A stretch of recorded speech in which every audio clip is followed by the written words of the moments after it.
नमस्कार, मी राजेंद्र हुंजे. आजच्या सवालमध्ये तुमचं सगळ्यांचं स्वागत. आज अर्थातच चर्चा आहे मनसेने केलेल्या रास्ता रोको आंदोलनाच्या संदर्भातली. टोलच्या मुद्द्यावरून राज ठाकरेंनी किंबहुना मनसेने इतर पक्षांनी गेल्या काही दिवसांमध्ये जोरदार रान उठवलेलं होतं. राज ठाकरेंनी पुण्याच्या 9 तारखेच्या सभेत घोषणा केली की 12 तारखेला राज्यभर ज्या ज्या प्रमुख महामार्गावरती टोल आहेत त्या टोलवरती रास्ता रोको केला जाईल. त्या महामार्ग सकाळी 9 वाजल्यापासून बंद केले जातील. मात्र हे करत असताना कुठल्याही प्रकारची हिंसा होणार नाही अशा प्रकारे काळजी कार्यकर्त्यांनी घ्यावी असं राज ठाकरेंनी काल स्पष्ट सुनावलं होतं.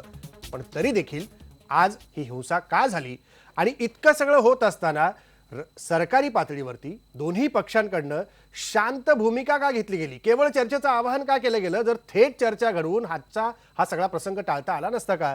मग ही स्टंटबाजी कशासाठी होती हा सवाल आता सर्वसामान्यांच्या मनामध्ये उपस्थित होतोय. त्याचवर आपला आजचा सवाल, मनसेचं आजचं आंदोलन हा राजकीय स्टंट आहे का, या मुद्द्यावर आपण बोलणार आहोत. आपल्यासोबत बोलण्याकरता स्टुडिओत आहेत आम आदमी पक्षाचे सदस्य अजित सावंत. अजित सावंत स्पष्टपणे काँग्रेसमध्ये पूर्वी होते, त्यामुळे तेव्हापासूनची ही सगळी आंदोलनं त्यांनी पाहिलेली आहेत आणि आता आममध्ये गेल्यानंतर त्यांनी ह्या सगळ्या मुद्द्याकडे कशा बघतात ते आपल्याला सांगतील. रविकिरण देशमुख आहेत पत्रकार आपल्यासोबत. ते या सगळ्या राजकीय आंदोलनाचा काय परिणाम सर्वसामान्यांना भोगावा लागतो आणि राजकारण करण्यामध्ये कुठला पक्ष आज सरस ठरला आणि कोण आपलं अस्तित्व टिकवण्यासाठी लढत होतं हे आपल्याला समजावून सांगतील. आपल्यासोबत आहेत मनसेचे आमदार आणि विधानसभेतले गटनेते बाळा नांदगावकर, ज्यांना आज प्रतिबंधात्मक कारवाईखाली राज ठाकरेंसोबत चेंबूरला पोलिसांनी थांबवून ठेवलेलं होतं, ताब्यात घेतलेलं होतं. ते सांगतील आंदोलनाची भूमिका नेमकी अशी चिघळली का, कार्यकर्ते शांत होते, मग दुपारनंतर एकदम आंदोलन का चिघळलं त्याबाबत ते स्पष्टपणे सांगतील. आणि आपल्यासोबत आहेत शिवसेनेचे आमदार प्रताप सरनाईक देखील. प्रताप सरनाईकही या सगळ्या मुद्द्याला एक विरोधक म्हणून कशा पद्धतीने ते बघतायत तेही स्पष्ट सांगतील. आणि काही वेळातच आपल्यासोबत येणार आहेत काँग्रेसचे प्रवक्ते सचिन सावंत देखील. मला सुरुवात बाळा नांदगावकर तुमच्यापासून करायची आहे. काल तुमच्या पक्षप्रमुखांनी राज ठाकरेंनी स्पष्टपणे कार्यकर्त्यांना सांगितलं होतं की कुठल्याही पद्धतीने हिंसा करायची नाहीये, शांततेत आपल्याला हे आंदोलन करायचं आहे. सकाळपर्यंत साधारण 11 वाजेपर्यंत आंदोलन अत्यंत शांत पद्धतीने सगळीकडे सुरू होतं. अचानक असं काय घडलं की महाराष्ट्रामध्ये हिंसा सुरू झाली आणि मग तिथून हा सगळा प्रकार पुढे दिसून आला? राजेंद्रजी, मी पहिले तुमची क्षमा मागतो. ती एवढ्यासाठी की मला आता एक 10 मिनिटांनी मीटिंग आहे पक्षाची, त्यामुळे मी जाणार आहे. खरं पाहता आज उद्या आम्ही मुख्यमंत्र्यांना भेटणार आहोत आणि मुख्यमंत्र्यांना भेटल्यानंतर सकाळी 9 वाजताची आमची वेळ आहे आणि त्याच्यानंतर मग काय तुम्ही जे आम्हाला काय प्रश्न विचाराल त्याच्यावरती आम्हाला तुम्हाला उत्तर देणं कारण आणखी सोयीचं जाईल आणि सोपंही जाईल. तरी पण तुम्ही जो प्रश्न आता विचारला आहे त्याला उत्तर देणं माझं कर्तव्य आहे. कारण सकाळी कालच राजसाहेबांनी जी काही प्रेस कॉन्फरन्स घेतली होती त्या प्रेस कॉन्फरन्समध्ये त्यांनी त्यांची भूमिका मांडली होती आणि त्या भूमिकेमध्ये त्यांनी सगळ्या कार्यकर्त्यांना शांतपणे, कारण शाळेच्या परीक्षा वगैरे वगैरे चालू आहेत, 12वीच्या परीक्षा चालू होत्या आणि शहरांमध्ये कोणताही त्रास लोकांना होऊ नये अशा प्रकारची भूमिका मांडली होती. मागच्या वेळेला आम्ही जे काही टोलचं आंदोलन केलं होतं त्या आंदोलनाच्या तर आमच्यावरती खूप टीका टिप्पणी झाली होती. आम्ही हिंसात्मक आंदोलन केलं, जाळपोळ केली, तोडफोड केली वगैरे वगैरे. त्याच्यात आम्ही मुख्यमंत्र्यांना 4 वेळा भेटलो, त्याच्यातरी काहीच झालं नाही. मग परत आमच्यावर आता आरोप झाले की 7-8 महिने मनसे काय झोपून होती काय, अमुक तमुक आ लक्षामध्ये. त्याच्यानंतर परवाकडे राजसाहेबांनी मिटिंग घेतली, त्याच्यानंतर आज आमचा एक शांतता मार्गाने असणारं जे आंदोलन होतं ते झालं आणि जर मार्ग काही निघाला नाही तर 21 तारखेला आम्ही मोर्चा जाहीर केलेला आहे. पण तुमचा आताचा प्रश्न मला असा होता की 11 वाजेपर्यंत शांतपणे आंदोलन चाललं होतं, मग अचानक असं काय घडलं आणि त्यामुळे कार्यकर्ते थोडे त्यांनी काहीतरी गडबड केली, दगड हाती घेतला वगैरे वगैरे. मी तुमची आणि सगळ्या महाराष्ट्राच्या जनतेची क्षमा प्रथम एवढ्यासाठीच मागतो की हे आंदोलन अत्यंत शांततामय मार्गानेच करायचं आमचं ठरलं होतं.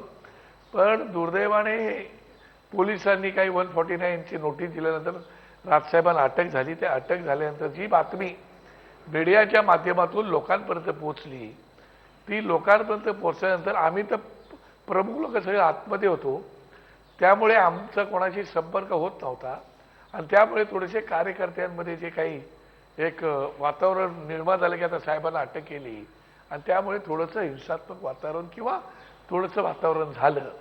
अन्यथा तसं काही करायचं आमची इच्छाही नव्हती आणि करायचं तशा प्रकारचं कोणीच सांगितलेलं नव्हतं.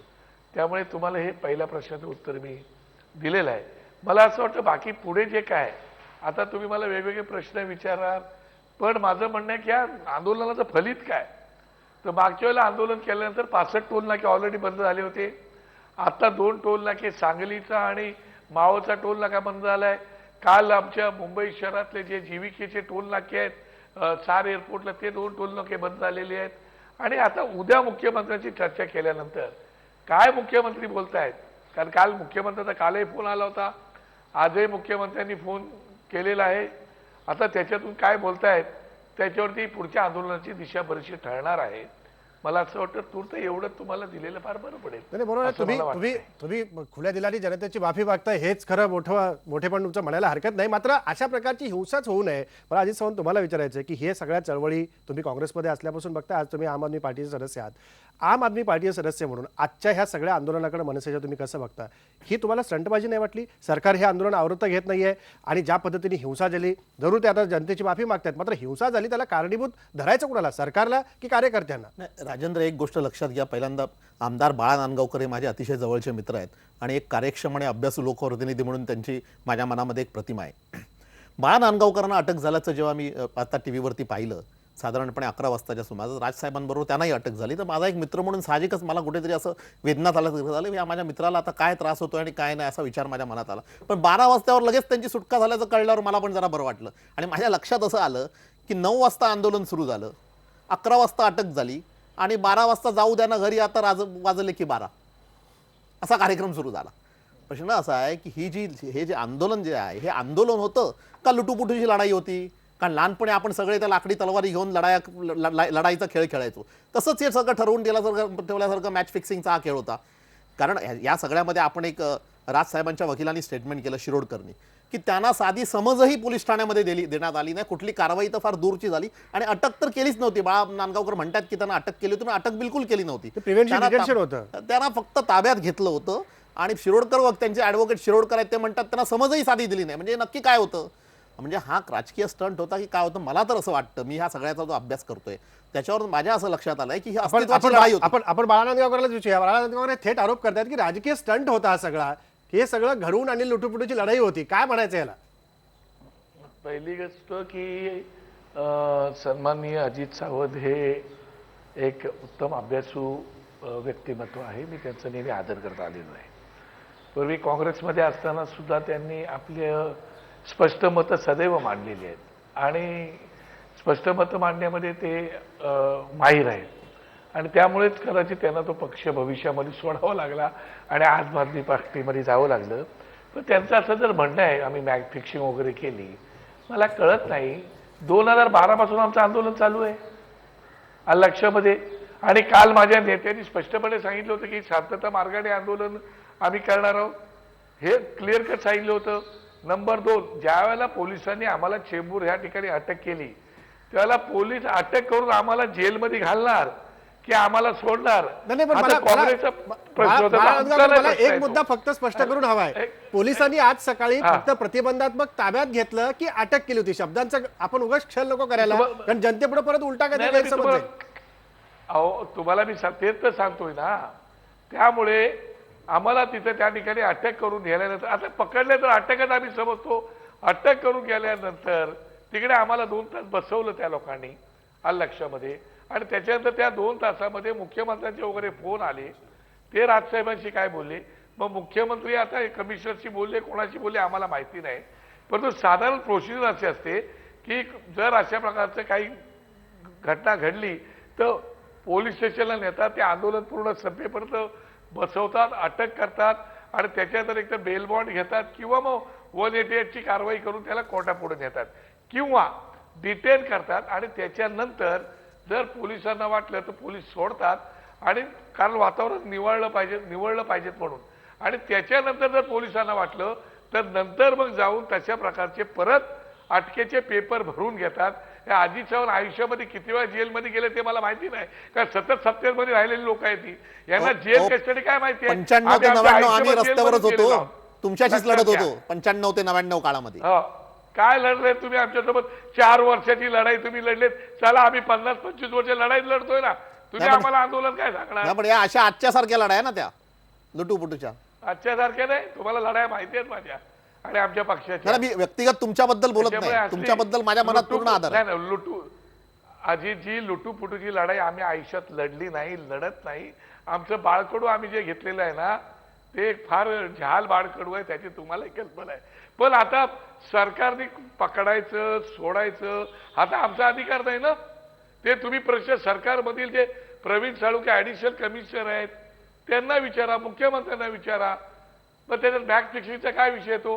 आणि त्याच्यानंतर 21 तारीख आहेच ना, 21 तारीखच्या नंतर जर काय झालंच नाही तर बघू मग काय करायचं ते. आम्हाला काय, आमचे हात तर मोकळेच आहेत ना. नंतर तुम्हाला काय, म्हणजे आम्ही तोडफोड केली, जाळपोळ केली, दगडफेक केली, गाड्या फोडल्या तर ते आंदोलन, आणि शांतता मार्गाने केली तर ती आमची मॅच फिक्सिंग. वा रे तुमची कल्पना. आता पुढे मी काय आधी सावंत साहेबांपुढे बोलू शकतो. पण शेवटी तोडफोड झालीच ना बाळा नांदगावकर. शांततामय मार्गाने तुम्हाला तुम्हाला जायचं होतं पण बोललो शेवटी ना. झालीच की तोडफोड. नाही झाली. मी त्यासाठीच म्हणालो की राजसाहेबाला अटक केल्यानंतर आमचा संपर्क तुटला, कारण आमचे मोबाईल वगैरे सगळे बाजूला होते. त्यामुळे संपर्क तुटल्यानंतर कार्यकर्त्यांनी काही केली असेल ना, माझं काय म्हणणं नाही त्याच्याविषयी, म्हणून मी क्षमा पण मागितली. कारण साहेबांनी दिलेला आदेश होता तो. तरी पण कार्यकर्त्यांनी थोडंसं साहेबांना अटक झाल्यानंतर झालं. आता काही वेळ तसं होतच ना. हा कार्यकर्त्यांनी केलं, कार्यकर्त्यांपर्यंत संदेश गेला नाही असं बाळा नांदगावकर म्हणतायत. सचिन सावंत आता आपल्यासोबत आलेले आहेत. सचिन सावंत, मगाशी मुद्दा जो चर्चेत आला की सरकारचं आणि मनसेचं हे मॅच फिक्सिंग होतं असा आरोप अजित सावंतांनी मगाशी केला, म्हणून हे सगळं घडलं. सरकारचे तुम्ही प्रतिनिधी आहात, तुम्हाला काय वाटतं, हे मॅच फिक्सिंग होतं की हे घडवून आणलेलं आंदोलन होतं? नाही, आज जे 4-5 तासामध्ये त्यांचा जर फियास्को झालेला आहे हे जर जनतेने पाहिलं तर त्याच्यामध्ये शासनाचीच भूमिका आहे त्या ठिकाणी की कशा तऱ्हेने हे आंदोलन यशस्वी होऊ नये, किंवा ज्या तऱ्हेनं त्याचा जो मेसेज गेला पाहिजे, ज्या तऱ्हेनं की हे कायद्याचं राज्य आहे, तर ते कायद्याचं राज्य दाखवून दिल्यानंतर आता मॅच फिक्सिंग वगैरे हे सगळ्या गोष्टी चालत राहतात. हे कोण म्हणजे त्याचं शासन कसं आंदोलन चालतंय, कशाची शासनानं खातात ते त्या माहिती ठिकाणी आहे का? काय तेवढं भूमिका सांगा मला. घेतलेली आहे, कशा तऱ्हेने ठामपणे प्रत्येक ठिकाणी ह्याला रोखलं गेलेलं आहे, ह्या सगळ्या गोष्टी शासनानं पाहायच्या असतात. काँग्रेस पक्षाची हीच कालपासून अनेक दिवसापासून मागणी हीच आहे की अशा तऱ्हेचं जर कोण आव्हान वगैरे देत असेल तर त्याला कायदा काय आहे हे अगोदर जसं शिवसेनेला समजून सांगितलं, आज महाराष्ट्र नवनिर्माण सेनेला समजून सांगितलेलं आहे. पण कायदा समजून सांगण्याची वेळ इतक्या शेवटच्या क्षणापर्यंत काय आली? त्यापूर्वी तुम्ही समजू शकला असता, त्यापूर्वी पण तुम्ही थेटपणे हे सगळं चर्चेतला विषय संपवू शकला असता. लक्षात घ्या, जनतेला वेठीला धरेपर्यंत सरकार का वाट बघतंय? असं आहे की टोलच्या संदर्भामध्ये सरकार निश्चितपणे संवेदनशील आहे. म्हणजे ज्या तऱ्हेनं आजचं परिस्थितीमध्ये हे जे टोलचं धोरण आजच्या घडीला आहे, हे टोलचं धोरण हे संपूर्ण इतर राज्यांशी जर तुलना केली, इतर अनेक राज्यांशी, गुजरातची तुलना करा, म्हणजे गुजरातमध्ये देखील आज 2 टोल नाक्यांमधलं जर डिस्टन्स आहे ज्याच्यावरती यांनी ज्या प्रशासनाच्या संदर्भामध्ये याचे गोडवे BJP शिवसेनेने गायले किंवा ह्यांनी सगळं शिष्टमंडळ घेऊन गुजरातचा दौरा केला, तर त्या ठिकाणी 2 टोलमधलं डिस्टन्स हे 25 किलोमीटर आहे. महाराष्ट्र आताही 35 किलोमीटर आहे. पारदर्शकतेच्या संदर्भामध्ये अनेक प्रावधाने या धोरणामध्ये केलेली आहेत, परंतु त्याहीपेक्षा आपण अधिक पारदर्शक झालं पाहिजे, अधिक उत्तरदायित्व राहिलं पाहिजे. जनतेच्या प्रत्येक जे काही पैसा देतं त्याचं मूल त्यांना मिळालं पाहिजे, त्याची विश्वासार्हता निर्माण झाली पाहिजे. ह्या भूमिकेतनं नवीन धोरणाच्या संदर्भामध्ये विचार चालू आहे, त्याचा अंतर्भाव त्या ठिकाणी करता येऊ शकेल. आम्ही हेच म्हणत होतो की तुमच्या काही सूचना असतील तर त्या देखील मांडायला काल चर्चेला देखील बोलवलं होतं. हे सगळं असताना, ह्या चर्चा होऊ शकत असताना, नवीन धोरण आता प्रस्तावित असताना जर अशा तऱ्हेचं आंदोलन करत असतील तर मला वाटतं ज्याची परिणती त्याच तशा तऱ्हेने झाली पाहिजे होती, जी आज झालेली आहे. म्हणजे यांनी कालच चर्चेला यायला पाहिजे होतं असं तुमचं म्हणणं आहे. बाळा, तुम्ही काल का चर्चेला गेला नाही? सचिन सावंत म्हणतात सरकारने कालच आवाहन केलं होतं, मुख्यमंत्री म्हणाले चर्चेला या, आपण हा प्रश्न सोडवूया. मग आजच्या आंदोलनाची गरज तर कशाला होती? नाही, मला असं वाटतं की कालपासून हा मुख्यमंत्र्यांचा साहेबांसोबत संपर्क करत होते, पण ते कोणाला तरी मदतची ठेवून काल बोलत होते. आज त्यांनी डायरेक्ट स्वतः फोन केला आणि राजसाहेबांचं म्हणणं होतं की तुम्ही मला एक शब्द द्या, एक टाइम बाउंड 30 टाइम बाउंड वेळेमध्ये आम्हाला नांदगावकर साहेब आता दिला का? माझ्यासोबत, आणि ऐका माझं, ऐका. आणि माझ्यासोबत मी प्रसार माध्यमाचे लोक घेऊन येईन. त्याला मुख्यमंत्र्यांनी नकार दिला आणि आज त्यांनी होकार दिला की प्रसार माध्यमाचे लोक उद्या घेऊन या. त्यामुळे आता उद्या आमची चर्चा होणार आहे. पण असं काय, ही भूमिका मुख्यमंत्र्यांनी काय घेतली? आधी नाही म्हणाले, आता प्रसार माध्यमाला बरोबर आला. शेवटी शासनाची भूमिका काय असली पाहिजे? लोकशाही तत्वामध्ये चर्चा करणं हे कधीच टाळलं नाही पाहिजे. म्हणजे एखादा प्रश्न तुम्ही जर उपस्थित करत असाल, तो कितीही चुकीचा असेल किंवा चुकीच्या पद्धतीने मांडत असाल, परंतु प्रत्येकाला ती संधी देणं आवश्यक असतं आणि लोकशाहीमध्ये ती संधी देण्याचा जो काही प्रकार आहे तो त्या ठिकाणी एका नैतिक पद्धतीने माननीय मुख्यमंत्री करत आहेत. आधी पुढच्या चर्चेला, कुठल्याही चर्चेला त्याच्यामध्ये नकार देण्याचं काही हरकत आहे, म्हणजे मला वाटतं अडचणच नाही. परंतु जे मुद्दे मांडतायत ज्या तऱ्हेने मांडले जात आहेत ह्याच्याबद्दल निश्चित प्रश्न आहेत आणि ते प्रश्नचिन्ह उभे राहणार आहेत. आज त्यांना कळलं की जनता यांच्या मागे नाहीये.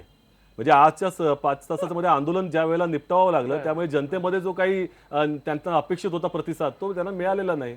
त्यामुळे आता कळलं की नामुष्की आहे, हताशा आहे, त्यामुळे आता उद्या परत जावं बाबा चर्चेला. म्हणजे अगोदर भाषणामध्ये ह्याच राज ठाकरे साहेबांनी त्या ठिकाणी बोलले होते की 4 वेळा मुख्यमंत्र्यांना भेटलो, त्यांचं भाषण तुम्ही ऐकलं असाल काय झालं म्हणून. मग आता 5व्यांदा भेटतात ना उद्या. आता तुमच्या मुख्यमंत्र्यांना विचारा. नाही, आमचं चर्चेला आम्ही 10 वेळा चर्चेला बोललो, तुम्ही बोलताय. आम्ही तुमच्या पोलीस स्टेशन मध्ये होतो. पोलीस स्टेशन मध्ये तुमच्या मुख्यमंत्र्यांनी का फोन केला ते विचारा त्या मुख्यमंत्र्यांना. अहो, त्यांना कालही वाटली तुम्हाला म्हणून. ती चर्चेचं आमंत्रण होतं, त्यांना आजही विचारा दिलेलं ना. आहे, अहो, त्यांना चर्चेचं विचारा. आमंत्रण उद्याही देऊ. आम्हाला प्रश्न विचारू नका. त्याला अर्थ नाही. तुमच्या आज मुख्यमंत्र्यांमध्ये ज्या जेवढी तऱ्हेनं जर तुम्ही जे capacity असती, राज्यव्यापी तर प्रश्न आंदोलनाचा सोडवला दिलाय असता. त्याचा फियास्को उडालाय, आज लक्षाला- जनतेने पाहिलाय. त्या जनतेच्या समोर फियास्को तुमचं काय उत्तरदायित्व उडालंय? काय ते पहा. महाराष्ट्रामध्ये पूर्णपणे आंदोलन झालेलं आहे आणि तुमच्या सर्टिफिकेटची गरज आहे. ज्याच्या आयुष्यामध्ये आंदोलन हा शब्द त्याच्या माहिती नाही त्याला, ते काय आम्हाला शिकवणार? ज्या आंदोलनामध्ये काँग्रेस त्याच्या पक्ष राहिला आयुष्यामध्ये- त्याच्यामुळे अहो, तुम्ही आज स्वातंत्र्य अहो, उपभोगताय, हे लक्षात घ्या. इस्त्रीचे कपडे घालून फिरण्याशिवाय काय केलंय का तुम्ही? ज्या काँग्रेस कधी आयुष्यात पक्षाच्या आंदोलन केलंय? विचारधारेमधला हा आंदोलनाची देश काय स्थापित माहिती आहे? झाला, तो आंदोलनात लक्षामध्ये काँग्रेसने केलेल्या आंदोलन आम्ही आंदोलनाला आयुष्यभर झालेलं आहे. करणार. आज ही तुमची तुम्ही जी आम्हाला आंदोलन काय आहे ती सांगताय? हिंसेच्या संदर्भातली तेव्हा आंदोलन जी तेव्हा दाखवताय तुमच्या आणि मुख्यमंत्र्यांना जनतेला विचारा सांगताय का की आम्ही त्यांनी काहीतरी राज फार मोठे ठाकरे मुद्दे साहेबांना आणलेले फोन का केला? आहेत. लोकांनाही तुम्ही माहिती आहे आम्हाला तुमच्याकडे काही विचारू मुद्दे नका. नाहीयेत. निवडणुकांसमोर लक्षामध्ये राहण्यासाठी कोणतेही मुद्दे आमच्याकडे जे नसल्यामुळे मुद्दे आहेत डोलच्या ते सदस्याचे मुख्यमंत्र्यांना मुद्दे दिले. आहेत. सचिन सावंत मुख्यमंत्र्यांनी सचिन मुद्दा सावंत, बाळा नाहीये. नांदगावकर, मला त्याच्यात वेगळ्या आहे. मुद्द्यावर यायचं आहे. हे मुद्दे संपणार नाहीयेत का निवडणुका जवळ आल्या, जुगलबंदी जोरात होईल, अजून मुद्दे आपल्याला थोडेसे काही बोलायचे आहेत. मला ब्रेक घेण्यापूर्वी रविकिरण देशमुख, मला तुम्हाला विचारायचं आहे की हे जे सगळे मुद्दे समोर येताना दिसत आहेत, मनसेचं आंदोलन झालं, 3 तासात आंदोलन संपलं आणि त्यानंतर परत झालेली हिंसा आपण पाहिली आणि गेल्या काही दिवसांपासून एकमेकांना दिले गेलेलं प्रति आव्हानही पाहिलं. सत्ताधारी आणि मनसे हे एकमेकांचं अस्तित्व निवडणुका डोळ्यासमोर ठेवून दाखवण्याचा प्रयत्न करतायत आता. हो, असं म्हणायला बिलकुल जागा आहे. कारण आपल्या लोकशाहीमध्ये संवेदनशील सरकारची पहिली जबाबदारी असते लोकांच्या भावना काय त्या समजून घेण्याची. आपल्याकडे टोलच्या विरोधात जनमानसामध्ये ही चर्चा अनेक दिवसांपासून चालू आहे. सरकारला यापूर्वी सुद्धा प्रतिसाद देता आला असताना ही पारदर्शकता दाखवता आली असती की टोलचं कलेक्शन कसं होतं, टोल नाके कसे दिले जातात, त्यामध्ये होणारं नेमकी रिकव्हरी जी आहे ती पद्धत जी आहे ती कशी आहे. परंतु मनसेला यापूर्वी मनसेने आंदोलन केलं, नंतर शांतता होती सर्व पातळ्यांवर. आता परत आंदोलन सुरू केल्यावर सुद्धा सरकारने काही केलं नाही. गेल्या आठवड्यात आपण गेल्या बुधवारी पाहिलं की मंत्रिमंडळाच्या बैठकीनंतर पायाभूत सुविधा समितीची बैठक लागली होती. त्यात टोलच्या पॉलिसीचा विषय होता. त्यानंतर एकही बैठक आजपर्यंत झाली नाही. आजही त्या बैठकीचा काही अजून सुगावा लागलेला नाही. सरकारला थोडीशी संवेदनशीलता दाखवून आज लोकांच्या हालापेष्टा दूर करण्यासाठी ह्या विषयाचा निकाल काल सुद्धा लावता आला असता, परवा सुद्धा लावता आला असता, पण सरकारने लावला नाही. आज ह्या राजकीय हे जाणीवपूर्वक सरकारने प्रलंबित ठेवलाय सगळा विषय असं म्हणता येऊ शकतं. कारण आज लोकांच्या हालापेष्टा काय होणार आहेत. आज आपण मुंबईमध्ये फिरा, रस्त्यावर गर्दी नाही आहे, हो. बसला गर्दी नाही, ट्रेनला गर्दी नाही, गाड्यात दिसत नाही आहेत. ह्याचं कारण असं आहे की मुंबईसारख्या अत्यंत औद्योगिक नगरीमध्ये माणसं घरात बसलेली आहेत, फारशी घराबाहेरच पडलेली नाही आहेत. का तर आपण याच्यात कुठेतरी सफर व्हायला नको, आपल्याला त्रास व्हायला नको. ही अनिश्चितता मुंबईसारख्या किंवा मुंबई जो पट्टा आहे पूर्ण, ठाणे असेल, रायगड असेल, पुणे असेल, या ठिकाणी हा परवडणारा नाही आहे. इथलं होणारं नुकसान हे अगणित आहे. हे अगणित नुकसान हे सरकारला सुद्धा नुकसान आहे. कारण तुमचाच कर कमी होणार आहे. लोक घराबाहेर नाही पडले, काम नाही केलं तर तुमचा कर कसा गोळा होईल. आधीच तर सरकारकडे गंगाजळ काही सुद्धा नाही आहे, तिजोरीत पैसे नाही आहेत म्हणून ऐकायला येते आपल्याला. हे सगळं टाळता आलं असतं मला असं वाटतं. मनसेला याचपूर्वी बोलावून त्यांनी चर्चा करून हे सगळे मुद्दे निकाली काढू शकले असते. आजच्या दिवसाचं हे सगळं होणं अनावश्यक वाटत होतं. त्यामुळे शंका वेगवेगळ्या निर्माण होत आहेत आणि त्याला आधार मिळतोय. शंकांना आधार मिळतोय. अनावश्यक आजचं सगळं आंदोलन झालं आणि त्याला सरकार कुठेतरी कारणीभूत आहे अशीही शंका इथे निर्माण होताना दिसते. ब्रेक घ्यायचा, ब्रेक नंतर आपल्याला ही चर्चा सुरू ठेवायची. त्यापूर्वी प्रश्न बघा, मनसेचं आंदोलन हा राजकीय स्टंट आहे का? बघा लोकांना काय वाटतंय. 49% लोक म्हणतात की होय राजकीय स्टंट आहे, मात्र 51% लोकांना अजूनही वाटतं की नाही राजकीय स्टंट नाही, जनतेसाठीचं आंदोलन आहे. ब्रेक नंतर परत भेटू.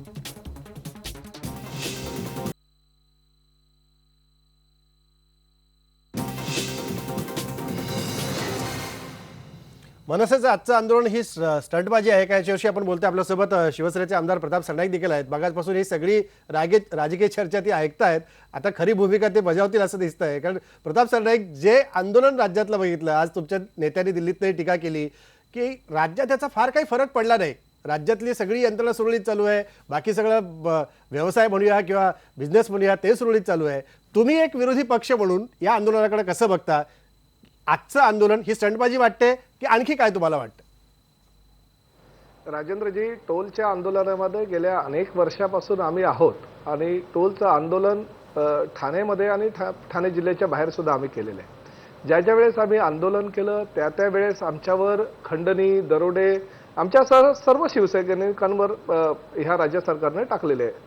मला असं कळत नाही की आज मनसेचं आंदोलन सकाळपासून राज्यामध्ये सर्व ठिकाणी चालू असताना फक्त ज्या आंदोलनकर्ते आहेत त्यांच्यावर हे गुन्हे टाकले गेले आणि नेत्यांना का सोडण्यात आलं हा प्रश्न मला राज्य सरकारला आज विचारायचा आहे. दुसरं असं की टोलच्या विरोधामध्ये नक्कीच आम्ही गेल्या अनेक वर्षापासून विधिमंडळात सुद्धा आंदोलन करतोय, विधिमंडळाच्या पायऱ्यांवर आंदोलन करतोय. बाळा नांदगावकर साहेब या ठिकाणी आहेत, त्यांनाही कल्पना आहे की डिजिटल डिस्प्लेच्या संदर्भातलं जे आमचं आंदोलन होतं ते कमालीचं यशस्वी झालं होतं. आम्ही डिजिटल डिस्प्ले कसा असावा प्रत्येक टोल नाक्यावर ह्याचं प्रात्यक्षिक माननीय मुख्यमंत्र्यांना दाखवलं होतं आणि मुख्यमंत्र्यांनी ते मान्यही केलं होतं आणि तसं आश्वासनही दिलं होतं. किंबहुना भुजबळ साहेबांनी तर आम्हाला एवढंही आश्वासन दिलं होतं की 1 महिन्याच्या आत डिजिटल डिस्प्ले महाराष्ट्राच्या सगळ्या टोल नाक्यावर लागला जाईल. मला रात्रीची सुद्धा स्वप्न पडत नाहीत राजेंद्रजी, परंतु आज मला दिवसा एक स्वप्न पडलं. त्या स्वप्नामध्ये असं दिसलं की उद्याच्या दिवशी सकाळी 9 वाजता सह्याद्रीवर बाळा नांदगावकर साहेब आदी सर्व ज्येष्ठ नेत्यांची बैठक चालू आहे. बैठकीमध्ये यांची भूमिका स्पष्ट केली की टोलसाठी आम्ही आंदोलन का केलं. त्यावर मुख्यमंत्र्यांनी त्यांना असं आश्वासन दिलं की राज्यातले काही टोल नाके असे आहेत की जे गेल्या अनेक वर्षापासून अनधिकृतपणे चालू आहे, ते लवकरात लवकर मी बंद करण्याचे आदेश देतो. त्याचबरोबर प्रत्येक टोल नाक्यावर शौचालय आम्ही त्या टोलच्या ठेकेदाराला बनवायला सांगतो, ॲम्ब्युलन्स ठेवायला सांगतो, रस्त्याची निगा व देखभाल चांगल्या प्रकारे कशी होईल हे बघतो. अशा प्रकारचं ते आश्वासन दिल्यानंतर उद्याची बैठक संपेल आणि मला असं वाटतं की गेल्या अनेक वर्षापासून 3 कोटी, 5 कोटी, 10 कोटी, 15 कोटी, 20 कोटी रुपयाची कामं करून जे टोल नाके दिलेले आहेत आणि 3 कोटी रुपयाचे 300 कोटी ज्या ठेकेदारानं वसूल केलेले आहेत त्या पैशाचं काय हा मात्र प्रश्न उद्याच्या दिवशी अनुत्तरित राहणार आहे. मला एकच सांगायचं आहे की गेल्या अनेक वर्षापासून आम्ही आंदोलनं करतोय. या महाराष्ट्रामध्ये अनेक प्रकरणं आहेत, भ्रष्टाचार आहे, महागाई आहे, महिलांवरचे अत्याचार आहे, शेतकऱ्यांच्या आत्महत्या होत आहेत, विजेचा लपंडाव चालू आहे, विजेचं भरमसाठ बिल आहे. ही सगळे विषय आणि हे सगळे मुद्दे असताना जर ह्या ठिकाणी फक्त टोल साठीच महाराष्ट्राला वेटीस धरत असेल तर कितपत योग्य असं आपण त्यांनाच विचारूया. प्रताप सरनाईक, तुम्ही महत्वाचे मुद्दे उपस्थित केलेले आहेत. बाळा नांदगावकर, त्यांनी एक खूप सुंदर गोष्ट सांगितली, उद्या काय घडेल याची. काय तुमच्या मनात वेगळी गोष्ट आहे की हीच गोष्ट होती? नाही, मला वाटतं त्यांना पडलेलं स्वप्न आहे, त्याच्यापेक्षा आणखीन काही झालं तर आणखीन आनंद वाटेल मला. तो काय भाग नाही. म्हणजे यांच्या स्वप्नाप्रमाणे घडेल असं वाटतंय. सरनाईक ऐका, एकनाथ शिंदे आणि प्रताप सरनाईक या दोघांनी आणि राजन विचारे आमचे आमदार यांनी ठाण्याला आंदोलन केलं होतं. त्याची मला जाणीव आहे. त्या आंदोलनाच्या विषयात मी काय जात नाही. पण एक गोष्ट खरी आहे की काही टोल नाके महाराष्ट्रामध्ये जे आहेत त्यांची माझ्याकडे आता यादी आहे बरं, 22 टोल नाक्यांची. हां, त्या 22 टोल नाके हे 10 कोटीचे आतले आहेत. ते आता उद्या मीटिंग करताना आम्ही बोलूच, तो काय भाग वेगळा. परंतु 65 टोल नाके तर बंद झाले, हे तर कबूल करावंच लागेल. त्याच्यात आता 2 टोल नाके बंद झाले, हे तुम्हाला कबूल करावे लागेल. माझं असं म्हणणं आहे की याच्याकडे तुम्ही कुठल्या अँगलनी बघताय त्याच्यावर विषय. माझ्या दृष्टीने टोल नाका हा विषय, टोल हा विषय कसं आहे, जात, धर्म, पंथ, प्रांत यांच्या पलीकडे आहे. सामान्य माणसांना त्रास देणारा हा टोलचा विषय आहे. आणि त्यामुळे आम्ही एक विषय आता हातात घेऊन तो विषय आता धसाच लावू म्हणून तो विषय हातात धरलेला आहे. जर तो विषय धसाच लावला तर तुम्ही परत बोलता 8-10 महिने झोपले होते काय, म्हणून आम्ही म्हटलं आता हा विषय धसाच लावूया. आणखी महाराष्ट्रामध्ये खूप विषय आहेत. पण एक सर्वसामान्यांच्या मनातला प्रश्न विचारतो. सर्वसामान्यांच्या मनात जो प्रश्न पडलाय, जे प्रमुख हायवे महाराष्ट्रातले आहेत त्या प्रमुख हायवेवरचे टोलची संख्या जर बघितली, जी मगाशी काही मुद्दे चर्चेमध्ये माझ्याकडे आले, 10% आपण फक्त गृहीत धरूया, 90% रस्त्यांवरती टोल नाही आहेत. मात्र त्या 90% लोकांना का आपण भीतीच्या वातावरणात लोटतोय की तुम्हाला पण टोलचा धोका आहे? नाही, एक प्रश्न घ्या. तुम्हाला कल्पना आहे की टोलच्या बाबतीमध्ये तुम्ही आता वेगवेगळ्या चॅनेलला जेव्हा किंवा मुलाखती घेता किंवा एखादा विषय मांडता किंवा परवा राजसाहेबांनी घेतलेली मीटिंग घ्या, त्याला मिळालेला प्रतिसाद हे पाहता आणि आता 21 तारखेला जर नाहीला तरी आम्हाला मोर्चा काढावाच लागला तर तुम्हाला दिसेलच काय होणार आहे ते. आणि त्यामुळे लोकांमध्ये या विषयी प्रचंड राग आणि संताप आहे, उद्रेक आहे, तुम्ही चॅनलवरती दाखवलेला आहात. आणि त्यामुळे केवळ टोल हाच विषय ना, असे असंख्य विषय आहेत ना, त्या विषयावरती आम्ही सभागृहामध्ये बोलतच असतो. पण या विषयाचा सोक्ष मोक्ष लावायचा, या विषयाला कुठेतरी संपवायचं या उद्देशाने दादा आम्ही बाहेर पडलेलो आहोत. बरोबर. आणि पण आता पूर्ण मला खात्री थोडंसं आहे, पुढे जाऊ. त्या प्रताप विषयात- सरनाईकाचा मुद्दा थोडा पुढे न्यायचा आहे. ते बघाची त्यांनी जी गोष्ट सांगितली त्यातले मुद्दे सांगितले तेवढंच पदरात पाडून घ्यायचंय की उद्या अजून काही वेगळे मुद्दे मुख्यमंत्र्यांच्या चर्चेमध्ये तुम्ही मांडणार हो, आहात त्याच्या जे महाराष्ट्राच्या पलीकडे जनतेचे आहेत? खूप विषय दिलेले आहेत. ऐका, एक लक्षात घ्या राजू भाऊ की त्याच्या पलीकडे आणखी खूप विषय मी साहेबांना आम्ही भेटून मुख्यमंत्र्यांना दिलेले आहेत. आणि उद्या तुमच्या प्रसार माध्यमाची लोक पण राहणार आहेत ना आमच्यासोबत, तेही ऐकतील आमची कुठले मुद्दे आहेत ते. त्यात तुमचं IBNचं पण एखादा पाठवणार. आम्ही निखिलजींना फोन करून मी विनंती केलेली आहे, साहेबांची होती ती, साहेबही बोलणार आहेत, आलं लक्षामध्ये. त्यामुळे एकदा उद्याची मीटिंग होऊन जाऊ द्या, त्याच्यानंतर तुम्ही आम्हाला चॅनलवरती बोलवा. त्यावेळेला प्रताप सरनाईक, सचिन भाऊ, नंतर आम आदमी पक्षाचे आता नवनिर्वाचित नेते अजित भाऊ आमचे, त्या सगळ्यांना बोलवा. त्यावेळेला मग भरपूर काही बोलता येईल. तुमचं मला रजा दिली तर मेहरबानी होईल. बाळा, तुम्हाला पक्षाच्या मिटिंगसाठी जायचं आहे मी समजू शकतो. मुद्दे अनेक आहेत, त्या मुद्द्यांची उत्तरं तुम्हाला द्यावी लागतील. उद्याला काय बैठकीत होईल या संदर्भात. हो, देणार जरूर. धन्यवाद तुम्ही आलात आणि दिलेले उद्याही देणार. धन्यवाद तुम्ही आलात आणि पुढच्या उद्याच्या बैठकीला शुभेच्छा तुम्हाला. काहीतरी जनतेसाठी म्हणून हे आंदोलन होईल अशी आशा करूया. म्हणजे मी जे बोललो ते पदरात पाडून घ्या असं त्यांना सांगा. बाळा अंदगावकर उत्तर द्या. ते जे म्हणतात तेच पदरात पाडून घ्या. तुम्ही तुमच्या पदरात पडलेला आहे, पण आम्ही त्याचे डबल घेऊन आहे. आमचा हिचका काय तो दाखवून देऊ. तेवढी धमक आमच्या नेत्यामध्ये आहे, ती धमक मला काही कुठे दिसत नाही. प्रताप सरनाईक ते काय म्हणाल तुम्ही ऐकलं. आपण हा मुद्दा घेऊन चर्चा करूया. पण एकंदरीत हे सगळं अजित चव्हाण तुम्ही बघताय, तुम्ही आता नवा पक्ष महाराष्ट्रामध्ये घेऊन पुढे जाताय, सगळंच कुरघुडीत राजकारण तुम्हाला दिसत नाही याच्यामध्ये? मला खंत याची वाटते की महाराष्ट्रातल्या सत्ताधारी आघाडीतले दोन्ही पक्ष असोत, काँग्रेस आणि राष्ट्रवादी, युतीमधले शिवसेना भाजपा असोत किंवा मनसे असोत, यांनी महाराष्ट्रातल्या सर्वसामान्य जनतेची फसवणूक चालवली आणि महाराष्ट्राची लूट चालवलेली आहे. कशी ती मी आपल्याला सांगतो. एका बाजूला काँग्रेस पक्ष जो आहे तो भ्रष्टाचार आणि घोटाळ्यांनी घेरलेला आहे. घराणेशाही आणि गटबाजीचं ग्रहण त्याला लागलेलं आहे. खुशमस्करी आणि चाटुगिरी करणारे आणि दलाल यांनी तो पक्ष वेढलेला आहे आणि त्यामुळे त्याच्यासमोर अस्तित्वाचा प्रश्न आहे. आणि अस्तित्वाची लढाई लढत असताना असले कुठले तरी क्षुल्लक प्रश्न उपस्थित करायचे आणि कोणाला तरी त्याच्यात, जसं 69 साली आपल्याला आठवत असेल की या मुंबई शहरातली आणि महाराष्ट्रातली कामगार चळवळ मोडून काढण्यासाठी शिवसेनेला जन्म काँग्रेस पक्षाच्या तत्कालीन मुख्यमंत्र्यांनी दिला होता, ही चर्चा होतीच ना. त्या इतिहासाची पुनरावृत्ती होते.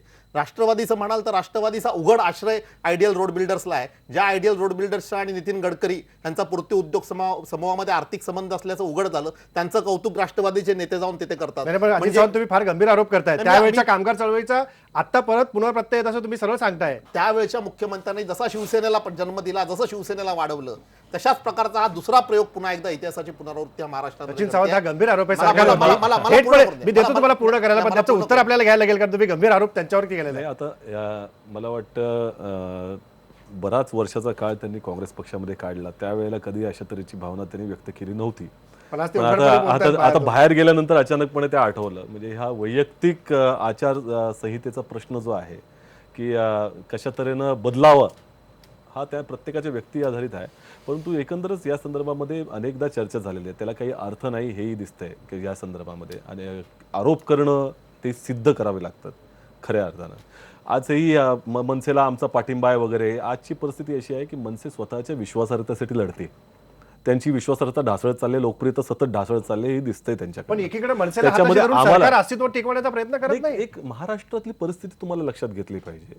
मी 2 मुद्दे सांगेन. पहिले, आज जितक्या स्थानिक स्वराज्य संस्थांच्या निवडणुका झाल्या, जिल्हा परिषद, पंचायत समिती, नंतर महानगरपालिका, सगळ्यात जास्त महानगरपालिका, सगळ्यात जास्त जिल्हा परिषद, सगळ्यात जास्त नगरपंचायता आणि पंचायत समित्या ह्या काँग्रेस आणि राष्ट्रवादी काँग्रेसकडे आहेत. त्यामुळे महाराष्ट्रामध्ये आजही ही जी भाजपा शिवसेनेची जी परिस्थिती आहे ती तिसऱ्या मग चौथ्या कारवाई क्रमांकाची करायला आहे. सरकार दिरंगाई करते. नाही, एक लक्षात घ्या, त्यांना हे जर सरळ- सरळ त्यांना- हे नाही, बघा, नाही. सर्वसामान्य लोकांना पण कळेल की याच्यात खूप चांगलं राजकारण चालू आहे आणि कुणीच कुणाला स्पष्टपणे कारवाई म्हणजे त्यांच्यावर एफआयआर दाखल घालायचा झाला. प्रयत्न ऐकून घ्या, करताय. एक लक्षात घ्या, एफआयआर दाखल झालेला आहे. त्यांनी जे चिथावणीखोर वक्तव्य झाले त्याच्याबद्दल गुन्हा दाखल केलेला आहे. अनेक अशा घटना तुम्हाला दिसतील पूर्ण आजच्या देशात. दिवसाचं नाही, नाही. आजच्या दिवसाची इतकी वाट आपण का बघितली नाही, सचिन नाही, सावंत? साधा नाही. प्रश्न एकच मी आहे. सांगतो तो, म्हणजे त्याच्यावर येतो ना मी. म्हणून मग अजित सावंत असे आरोप करतात. त्यांना आरोप करणं हा काय आता विरोधी पक्षात ते असल्यामुळं त्या ठिकाणी आरोप करण्याशिवाय दुसरा काही त्यांच्याकडे पर्याय नसतो. विषय असा आहे की तुम्ही ज्या तऱ्हेनं अनेक चिथावणीखोर वक्तव्य, म्हणजे तुम्ही ओवेसीचा घ्या किंवा त्या ठिकाणी तुमचा तोगडिया घ्या, अनेका लोकांवरती गुन्हे दाखल झाल्यानंतर डायरेक्ट चार्जशीट झालेली आहे. आज राज ठाकरेंना राजकीय लाभ मिळवायचा, त्यांना अटक पाहिजे आणि त्याच्यातनं राजकीय लाभ म्हणून लोकांमध्ये हा जो प्रश्न आहे तो घेण्यासाठी मी लढतोय, मला शहीद मी झालेलो आहे, मी अशा तऱ्हेचं ती भावना करायची असेल तर मला वाटतं त्याचा साधक बाधक विचार करून शासन योग्य निर्णय घेत असेल. त्यांना कोर्टाचे वारे खावे लागणार हे तर निश्चितच आहे. कायद्याच्या कचड्यामधून ते सुटलेले कायद्याच्या नाही कचड्यात तर कोणी सुटू शकलं नाही. आणि त्याच्याबरोबर त्यांचे जे काही कार्यकर्ते आहेत तेही त्या ठिकाणी अनेकांना अटक झालेली आहे. त्यामुळे असं काही कारवाईच झाली नाही हे जे काही चित्र आहे मला वाटतं चुकीचं आहे. ज्या तऱ्हेनं हे आंदोलनाच्या संदर्भामध्ये त्यांची भूमिका आहे आज उघड पडलेली आहे. आज त्या इतक्या उथळपणानं एखादा विषय मांडता येतो आणि जनतेलाच वेठीत धसता येतं हे पाहिलं आणि जनतेने त्यांना काही समर्थन दिलेलं नाही. जनतेने त्याला समर्थन दिलेलं नाही असं सचिन सावंत दावा करतायत. अजित सावंतांनी तर मोठा आरोप केला. ही चर्चा मला पुढे द्यायची आहे. ब्रेकची वेळ झाली आहे. ब्रेकपूर्वी आपला प्रश्न बघा की मनसेचं आंदोलन हा राजकीय स्टंट आहे का? बघा लोक काय म्हणतायत. 54% लोक आता म्हणतात की नाही हा राजकीय स्टंट नाही, मात्र 46% लोकांना अजूनही वाटतं की होय हा स्टंट होता. ब्रेक नंतर परत भेट.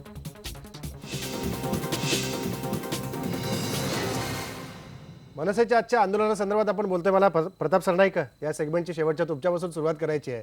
जे आंदोलन महाराष्ट्रामध्ये आपण होताना पाहतोय, वेगवेगळ्या पद्धतीचं आंदोलन असेल, आता मनसेचं आजचं टोलचं आंदोलन असेल किंवा यापूर्वी झालेली वेगवेगळी आंदोलनं असतील, या सगळ्या आंदोलनामध्ये मला सांगा एक जनतेच्या पदरात काय पडतंय?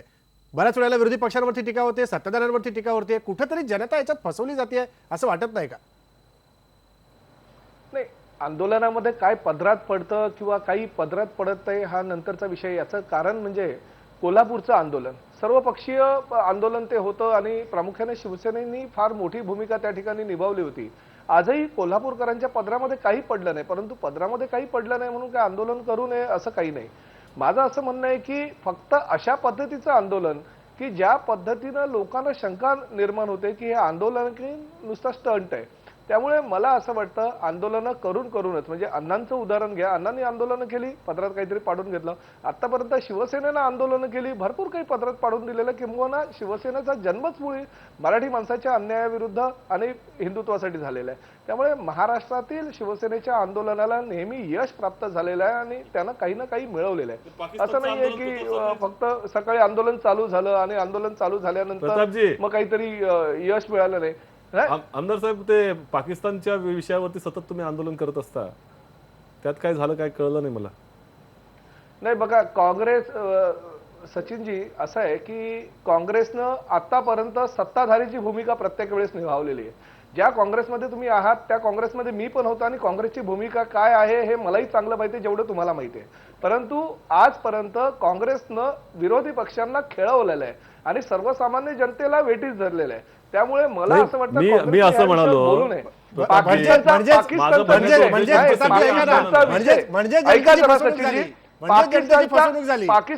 पाकिस्तानचा विषय जर काँग्रेसला संपवायचा असता तर काँग्रेसने केव्हा संपवला असता. तुमची भूमिका तुमच्या भाजप देखील मानत नाही, एनडीए मध्ये कोणी मानत नाही. आतापर्यंत पाकिस्तानची चर्चा करते, कधी चर्चा निष्फळ ठरते. आपण वेगळ्याच मुद्द्यावर जातो. ऐका प्रताप सरनाईक, वेगळाच मुद्दा सचिन सावंतांनी उपस्थित केलाय. खरं तर चर्चेचा आजचा नाहीये. रविकिरण देशमुखांना काहीतरी बोलायचं आहे. रविकिरण देशमुख, तुम्हाला बोलायचं. शिवसेनेचे आमदार प्रताप सरनाईक जे बोलले आता त्याच्यावरनं मला हा मुद्दा पुढे न्यायचा होता की एक सक्षम विरोधी पक्ष म्हणून शिवसेना किंवा मनसे हे दोघेही विधिमंडळात या मुद्द्यावर चर्चा घडवून आणू शकतात ना. बरं, टोलवर मी आपल्याला आठवण करून देतो, गेल्या 4-5 वर्षामध्ये भारताचे महालेखापाल आणि नियंत्रक, ज्यांच्या रिपोर्टला आपण कॅगचा रिपोर्ट म्हणतो, त्यांनी जवळपास प्रत्येक वर्षी कुठल्या ना कुठल्या टोलच्या विषयावर आपलं मतप्रदर्शन केलेलं आहे, ताशिरे ओढलेले आहेत. तो एखादा कॅगचा रिपोर्ट ठेवून विधिमंडळामध्ये विस्तृत चर्चा घडवून आणता येते की ज्या योगे महाराष्ट्रातल्या जनतेला आपण काहीतरी देऊ इच्छितो की यात खरं काय खोटं काय. बरं, विधिमंडळात सरकार काही टोलाटोली करू शकत नाही, सरकारला जी काय सत्य बाजू आहे ती मांडली गेलीच पाहिजे. त्यामुळे बाहेर काँग्रेस कसं खेळवतं विरोधकांना कसं नामोहरम करतं, मला वाटतं की या चर्चेत आणि मला सरनाईकांना आठवण करून द्यायची आहे की कॅगचा एक रिपोर्ट मागे आला आणि घोडबंदरला त्या टोल नाक्यावर जेव्हा अवास्तव पद्धतीने टोल घेतला जातोय आणि चुकीचा टोल घेतला जातोय असा निष्कर्ष जेव्हा सीएजीनी काढला तेव्हा स्वतः प्रताप सरनाईक आणि त्यांच्या पक्षाचे इतर आमदार यांनी आंदोलन केलं होतं आणि ते आंदोलन अतिशय आक्रमक पद्धतीने सुरू झालं आणि ते नंतर संपलं. मात्र त्यातून काय पदरात पडलं हेही मला कळलं नाही. सरनाईक त्यावर प्रकाश टाकू शकतील. सरनाईक साहेब उत्तर द्या. सांगतो. मग मला तेच म्हणायचंय, कॅगच्या रिपोर्ट बद्दल जे बोलतायत, त्या कॅगच्या रिपोर्टवर आम्ही विधिमंडळामध्ये लक्षवेधी मांडली, औचित्याचा प्रश्न उपस्थित केला, अनेक वेळा चर्चा केली, किंबहुना पायऱ्यांवर सुद्धा आंदोलन केलं आणि ह्या राज्य शासनाचं काही उत्तर अपेक्षित जे होतं आम्हाला ते मिळालं नसल्या कारणानं त्या कॅगच्या रिपोर्टला घेऊन मी स्वतः उच्च न्यायालयामध्ये याचिका दाखल केलेली आहे. आता सगळ्या याचिका जशाप्रमाणे प्रलंबित आहे उच्च न्यायालयाप्रमाणे माझी याचिका प्रलंबित आहे. आम्ही आंदोलनं केली, लोकशाही मार्गाने मुख्यमंत्र्यांशी चर्चा केली, त्या MSRTCच्या मंत्र्यांशी चर्चा केली, त्यानंतर काही आम्हाला मिळत नाही म्हणून आम्ही मग उच्च न्यायालयामध्ये गेलेलो आहे. त्यामुळे आम्ही काय आंदोलनापासून पळालेलो आहे की आम्ही काही नौटंकी करतोय, नाटक करतोय, कुठला चित्रपट काढतोय, असं काही नाही. आम्ही ज्या पद्धतीनं आम्हाला आयुध लोकशाहीमध्ये मिळालेले त्या आयुधांचा पुरेपूर वापर केलेला आहे आणि तशा प्रकारे वापर प्रत्येक पक्षानं करायला हवा, हा त्यांचा अधिकार आहे. परंतु काँग्रेस, मी सांगतोय, काँग्रेस स्पष्टपणे, काँग्रेस आणि राष्ट्रवादी दोन्ही पक्ष हे विरोधी पक्षांना खेळवतायत, महाराष्ट्रातल्या जनतेला वेटीस धरतायत आणि स्वतः मात्र प्रताप सरनाईक मगाशी सचिन सावंत असं म्हणाले की विरोधी पक्षाला काँग्रेस आणि सत्ताधारी जर खेळवत असतील तर ते का खेळवून घेत आहेत स्वतःला, असं त्यांनी बोलता बोलता मुद्दा उपस्थित केला. नाही, याचं कारण असं आहे, खेळून घ्यायचं म्हणजे त्यांनाही माहिती आहे की हे विरोधी पक्ष आता आक्रमकतेने फक्त लोकशाही मार्गाने आंदोलनं करू शकतात. आता त्यांची भूमिका अशी आहे, ते सत्ताधारी पक्ष आहे, सत्ताधारी पक्ष असल्या कारणानं ते काही आमच्या पदामध्ये पाडून देऊ शकत नाही, त्यामुळे मला असं वाटतं की आता येणारी निवडणूक काय आहे हे काँग्रेसला आणि राष्ट्रवादीला कळेल. आपण सचिन सावंतांकडनं उत्तर घेऊया. मूलतः हा प्रश्न असा आहे की त्या ठिकाणी ज्या तऱ्हेने हे मांडणी करतायत प्रश्नाची, त्या प्रश्नाच्या मांडणीच्या संदर्भामध्ये जनतेचा पाठिंबा त्यांना नाही. एकंदरच याच विरोधी पक्षाचे जे काही चेहरे आता दिसत आहेत, तुम्ही त्याच्यामध्ये मनसेचा मुद्दा घेतला, परंतु शिवसेना आणि भाजप, ऐकून घ्या प्रतापजी, तुमचं बरंच ऐकलं आपण. शिवसेना भाजपच्या संदर्भामध्ये देखील कुठलाही चेहरा विश्वासार्ह वाटत नाही. आज जी धोरणं, टोलच्या धोरणाच्या संदर्भामध्ये ज्या तऱ्हेनं भाजप आणि शिवसेनेनं भूमिका घेतली की महाराष्ट्र टोल मुक्त करू, हे टोल मुक्त करू, हे सगळ्या जनतेला माहिती आहे की टोल शिवाय पर्याय नाही. या महाराष्ट्रालाच नव्हे, देशाच्या प्रत्येक, आज $1 ट्रिलियन आपण इन्व्हेस्टमेंट पब्लिक प्रायव्हेट पार्टनरशिप मधनं या देशामध्ये 12व्या जी आर्थिक योजना आहे त्याच्यामध्ये प्रस्तावित करतो आहोत. महाराष्ट्राचा जो विकास आहे, आज परिस्थिती अशी आहे की बजेटरी प्रोव्हिजन तुमची जी आहे ती प्रत्येक, म्हणजे तुम्हाला नवीन रस्ते करायचे असेल तर 40-45% वरती तुम्हाला बजेटरी प्रोव्हिजन करता येत नाही. रस्त्याच्या देखभालीला 25 ते 30% शिवाय अधिक निधी मिळत नाही. आज जवळपास 3.5 लाख किलोमीटरचे आपण रस्ते पुढच्या या प्लॅनमध्ये पुढच्या 20 वर्षासाठी प्रस्तावित केलेत. त्यासाठी जवळपास 1.5 ते 2 लाख कोटी रुपये लागणार आहेत. ते आणणार कुठून आहेत? आज ही ज्या तऱ्हेने मॅनिफेस्टोमध्ये आणण्याचा प्रयत्न करतायत, टोल मुक्त करणार आहेत, हे 1.5 लाख कोटी आणणार कुठनं? ज्या तऱ्हेनं अगोदरचे 1,10,000 कोटी जे आताचे आपण प्रोजेक्ट वाटले ते कुठनं आणणार आहेत? ह्या संदर्भामध्ये ह्यांच्या पक्षामध्ये गडकरी स्वतःच म्हणतात की ते पॉसिबल नाही आणि आज जनतेला तुम्ही मूर्ख बनवताय.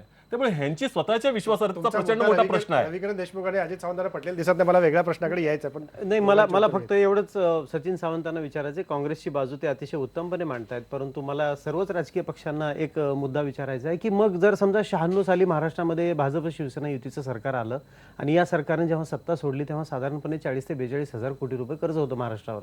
ते 40 ते 42 हजार कोटीचं कर्ज आज 2,92,000 कोटीवर गेलेलं आहे. जर पायाभूत प्रकल्पांसाठी महाराष्ट्र सरकार गेल्या 15 वर्षात 20 वर्षात जर गुंतवणूकच करू शकलेलं नाही तर मग हे कर्ज गेलं कुठं याच्यावर सर्व व्यापक चर्चा करून राहिली. तर मला महत्वाचा मुद्दा आहे. या संदर्भामध्ये नुसत्या पायाभूत सुविधा नाहीत. आज महाराष्ट्रच नव्हे तर देश, आपली जी इकॉनॉमी चालली ती वेलफेअर स्टेट इकॉनॉमी म्हणून आपण म्हणतो. आज ज्या तऱ्हेनं सर्वांगीण विकास झाला पाहिजे सर्व क्षेत्रांमध्ये, शिक्षण क्षेत्र आहे, हेल्थ आहे तुमचं, या सगळ्या गोष्टींमध्ये तुम्हाला विकासामध्ये पैसे लागणार आहेत, गुंतवणूक लागणार आहे. आणि आजची जी महाराष्ट्राची पत आहे, तुम्ही ह्याबरोबर नुसतं कर्ज वाढलं असं म्हणता, महाराष्ट्राची जीडीपीची ग्रोथ जी झालेली आहे ती त्या काळातली जीडीपीची ग्रोथ घ्या तुम्ही, ज्या तऱ्हेनं तिथे 1996 पासून, आणि आजची जीडीपी जी आहे ती देशभरामध्ये सगळ्यात जास्त जीडीपी आपला महाराष्ट्राचा आहे. हे सगळं सगळं गृहीत धरता त्या पतीनुसार जे आपल्याला कर्ज घेता येऊ ते तुम्हाला शकतं, मिळतंय. जे आपल्याला अप्रूव्ह केले आजच्या ह्या वर्षाच्या आर्थिक प्लॅन मध्ये केंद्र सरकारने जवळपास 43,000 कोटी रुपयाचं कर्ज तुम्हाला घेता येऊ शकेल असं मान्यता असताना देखील आता आपण ते तेवढ्यापर्यंत घेत नाही आहोत. घेत नाही आहोत. अजित सावंत, मला थोडक्यात तुम्ही सांगा मला. मी मगाशी म्हटलं तसं की हे सर्वच राजकीय पक्ष जे आहेत, मग सत्तेवर असलेले असोत किंवा विरोधात असलेले असोत, महाराष्ट्राची लूट आणि इथल्या सामान्य माणसाची फसवणूक करतायत. रविकिरण देशमुख यांनी अतिशय योग्य मुद्दा उपस्थित केलाय की 95-96 साली 40,000 कोटी रुपये असलेलं कर्ज 2,92,000 कोटीवर जातं. मग तुम्ही ते कर्ज घेतलं कशासाठी? जर विकासासाठी आणि रस्ते बांधण्यासाठी तुम्हाला ह्या टोलचा भुर्दंड जनतेच्या माती मारायचा होता, मग ते गेलं कुठे? हा माझा हा जो त्यांनी विचारलेला प्रश्न अतिशय योग्य प्रश्न आहे. मी आपलं मुद्दाम लक्ष वेधू इच्छितो की आम आदमी पार्टीने दिल्लीमध्ये हे असे पैसे कसे घेतले जातात त्याचा परवाच कालच त्यांनी एक पर्दाफाश केलेला आहे की रिलायन्स गॅस स्कॅममध्ये कशा पद्धतीने दर वाढवून दिले गेले आणि लूट करण्यात आली आणि ती केंद्र सरकारमध्ये बसलेल्या लोकांनी आली. डिटेक्ट झालेलं नाहीये. म्हणजे ही लूट केली जाते शासनामध्ये. लूट जे म्हणतायत त्या बोललं लुटीला ना, आणि allegation. त्याच पद्धतीने या टोलमध्ये लूट लक्षात केली घ्या. झाली. मी मगाशी आपल्याला सांगितलं की भारतीय जनता पक्षाचे नितीन गडकरी हे महाराष्ट्रामध्ये टोल संस्कृतीचे जनक होते. त्याचबरोबर त्यानंतर आयडियल रोड बिल्डर्सच्या मोठ्या कंत्राटदाराला राष्ट्रवादीच्या बड्या नेत्याचं संरक्षण होतं. त्याच्यानंतर आज मनसेचं सुद्धा जे चाललेलं आहे तो निवडणुकीसाठी आपला टोल वाढवून घेण्याचा प्रयत्न आहेच, पण अस्तित्वाची ही लढाई सगळी स्टंटबाजी झाली आहे. अस्तित्वाची लढाई अस्तित्वाची आहे. लढाई आणि आहे. काँग्रेस पक्षामध्ये अस्तित्वाच्या लढाईमध्ये सोडलेलं हे पृथ्वी मिसाईल आहे.